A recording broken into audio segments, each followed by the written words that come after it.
Bonjour, c'est Sarah sur Star 24.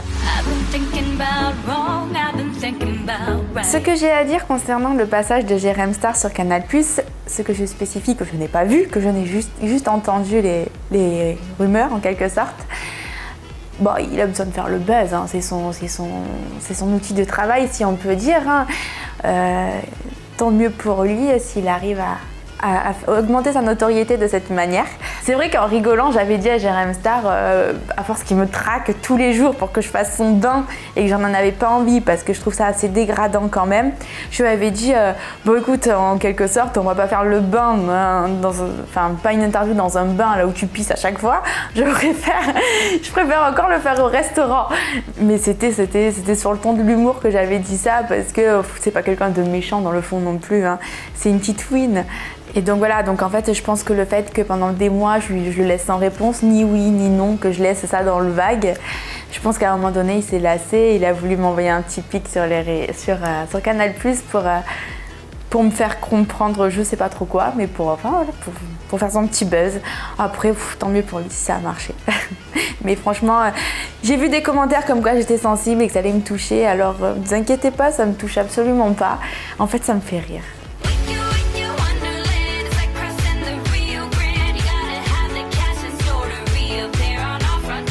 Mes cours à la Cité du Cinéma, ça se passe très bien. Ça me demande beaucoup de boulot quand même pour retenir les textes.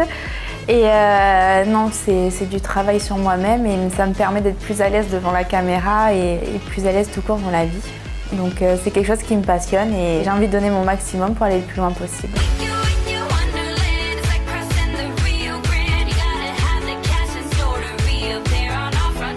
Avoir fait Secret Story, c'est vrai que ça m'a ouvert des portes, donc ça m'a permis d'avoir un agent artistique, ça m'a permis de faire la nef des acteurs aussi, donc j'ai pris ce que j'avais à apprendre.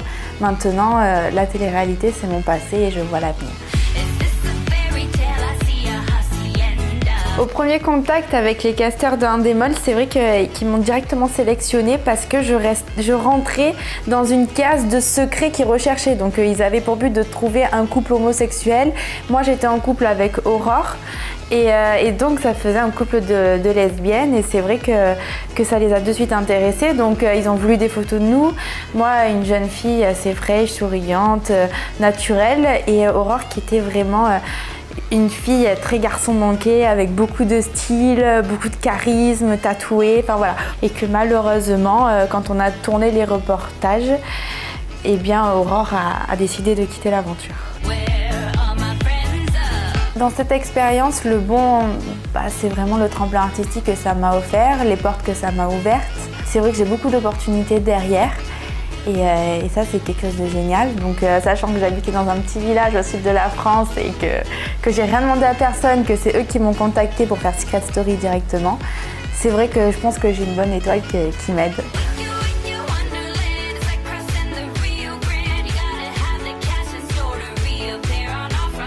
Alors à Secret Story, c'est vrai qu'ils m'ont donné cette image de fille pleurnicharde, toujours en train de se victimiser, alors que les habitants m'appelaient le petit rayon de soleil de la maison, donc j'étais toujours en train de sourire. On m'a fait passer pour une fille facile au travers de missions non diffusées par la suite.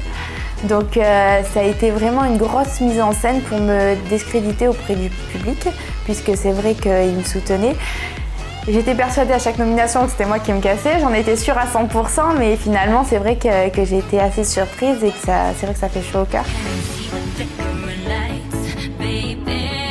La maison, ça a été très dur parce qu'en plus d'avoir des missions dégradantes, tu ne peux pas le dire aux autres candidats. Donc en plus, eux, ils te voient aussi de cette manière de fille un peu libertine, toujours besoin de coller les gens, de chauffer un peu les garçons, si on peut dire. Toujours cette image très négative qui se voit à l'extérieur comme à l'intérieur.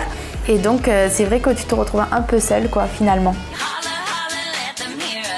Concernant les missions, moi, j'avais beaucoup de missions en rapport avec Steph, donc passer la soirée à danser avec lui, le coller, le pas le lâcher, lui faire des confidences un peu à l'eau de rose si je peux dire, toujours être derrière lui, c'était assez lourd même, donc on se voyait pendant l'émission, on va dire, peut-être 30 minutes dans la journée et il sélectionnait les scènes pour me faire en sorte que j'étais collée à lui tout le temps. Alors aux gens qui vont être castés pour l'année prochaine, il faut qu'ils fassent très attention, qu'ils fassent l'émission qu'on leur donne et qui leur semble un peu ambiguë. Ratez-les et faites confiance à personne, que ce soit les habitants dans la maison des secrets et surtout la production. Méfiez-vous, méfiez-vous. Les filles peuvent verser quelques larmes, ça touche toujours le public. Mais de toute manière, si la production a décidé que vous allez être éliminé, vous serez éliminé. Donc vous n'avez aucun pouvoir, vous êtes isolé, pas de téléphone, pas de radio, même pas un film, on n'a même pas un stylo pour écrire une lettre, on n'a rien. Moi on m'a coupé de mes proches pendant 2 mois et demi, je n'ai vu personne, ça a été très dur psychologiquement. Si je rencontrais aujourd'hui Aymeric face à face, ça me ferait ni chaud ni froid honnêtement. C'est quelqu'un qui a un bon côté aussi, comme toute personne je pense. On a eu des moments où on s'est bien entendu, des moments où on s'est moins bien entendu, mais je crois pas qu'avoir la haine et se nourrir de cette haine puisse me faire avancer. Donc voilà, lui aussi il a été exclu pour une magouille, donc qui réussisse, tant mieux pour lui, je lui souhaite que ça, comme à n'importe qui était dans cette maison, j'ai pas un fond méchant.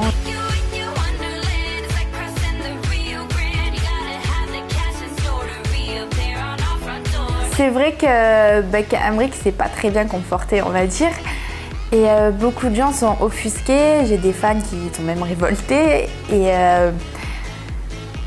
Et c'est vrai que d'autres personnes de la télé-réalité comme Vivian ou autres ont dit qu'il ne devrait plus faire de télé, qu'il était quelqu'un de très mauvais. Après, tout le monde a le droit à l'erreur, on peut pardonner et qu'il aille loin. Moi, personnellement, je m'en fous qu'il fasse sa carrière tranquillement. Chacun prend les voies qu'il veut. S'il a fait Secret, c'est qu'il avait ses raisons lui aussi. Et c'est quelqu'un de sanguin, donc il le sait et il n'est pas rugbyman pour rien. Non, mais il n'a pas mauvais fond non plus, donc se nourrir de la haine, ça mène à rien. On va parler d'autre chose. Alors, en effet, j'ai été recrutée par la production Hawthorne pour présenter une émission de danse, My City Dance Tour. Donc c'est un peu le même principe que la Nouvelle Star, mais pour la danse. Donc là on commence les tournages les castings en quelque sorte pour sélectionner les candidats. Et donc après on sera en direct normalement sur D8. Et donc chaque semaine en duel des groupes s'affronteront et il y en a un qui partira chaque semaine jusqu'au grand gagnant. Alors en fait la production Hawthorne m'a contactée directement sur mon Facebook personnel puisque la recruteuse s'était reconnue en moi dans Secret Story. Donc là encore Secret Story m'a ouvert des portes et elle m'a dit qu'elle avait envie d'une jeune fille fraîche, souriante et dynamique pour interviewer les candidats. Donc j'ai fait un essai dans une salle de spectacle sur Paris où il y avait 2000 personnes à peu près pour le premier casting et du coup ça a très bien marché donc ils m'ont recruté pour faire toute la tournée avec eux. Alors il y a une association qui s'appelle Pour un sourire d'Isaac. Donc c'est une association qui a pour but de réaliser les rêves des enfants qui sont atteints d'un gliome infiltrant du tronc cérébral. Donc ça se résume en une tumeur au cerveau qui reste inopérable et qui est souvent fatale. Donc cette association a pour but de leur permettre de réaliser leurs rêves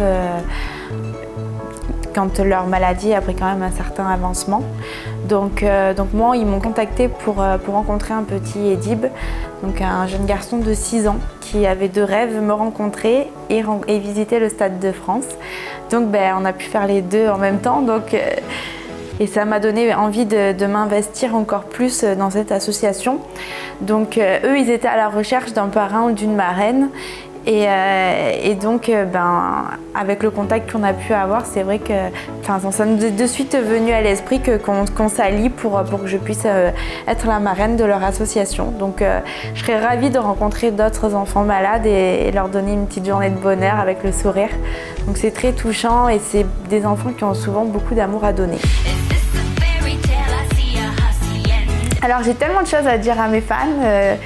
Déjà merci pour votre soutien depuis que je suis sortie de Secret et puis quand j'étais dedans aussi. Et c'est vrai qu'ils ne me lâchent pas, qu'ils ne m'ont jamais lâché. Et puis toutes les lettres que je reçois, les petits cadeaux, tout ça, ça me fait vraiment très chaud au cœur. Je sais que je peux compter sur vous et que vous serez toujours là pour moi, que vous me défendez quand quelqu'un m'attaque sur les réseaux sociaux. Et ça me touche énormément. Donc j'ai des fans qui ont un très grand cœur, tout comme moi, donc je les embrasse très fort. Et merci pour tout.